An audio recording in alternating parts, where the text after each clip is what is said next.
یہ آپ دیکھ سکتے ہیں کہ یہ بھائی جو ہیں یہ جھگیوں میں رہتے ہیں یہاں، یہ ان کی جھگی لگی ہوئی ہیں، یہ کھڑے ہیں، اور اب گرمی شدید پڑنا شروع ہو گئی ہے تو ان بھائیوں نے یہ کتے بھی رکھے ہوئے ہیں، تو انہوں نے ان کتوں کے لیے علیحدہ سے ایک ٹینٹ لگایا ہوا ہے تاکہ ان کو گرمی نہ لگے، دھوپ سے یہ بچ سکیں۔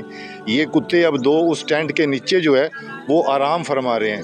یہ انسانیت کی اعلیٰ مثال ہے کہ یہ بھائی غریب ضرور ہیں، ان کی اپنی جھونپڑیاں لگی ہوئی ہیں، لیکن ان کے دل میں اللہ تعالیٰ کی اس مخلوق کا کتنا احساس ہے، کتنا درد ہے کہ ان کو گرمی نہ لگے۔ آئیں ان سے بات کرتے ہیں۔ بھائی جان، یہ آپ نے ٹینٹ جو ہے یہ صرف کتوں کے لیے لگایا ہے؟ کس وجہ سے لگایا ہے؟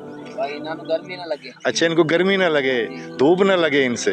آپ کے اپنے تو گھر نہیں ہیں، آپ خود ٹینٹوں میں زندگی گزارتے ہیں، لیکن آپ کے دل میں یہ جو اللہ کی مخلوق کی اتنی محبت ہے، احساس ہے کہ ان کو گرمی نہ لگے، تو یہ کیسے آپ کے دل میں آیا کہ یار جیسے ہم انسان رہ رہے ہیں چاند ہاں، تو سانو نہ لگے، انہوں بھی نہ لگے۔ واہ یار، آپ کے جذبے کو سلام ہے استاد جی۔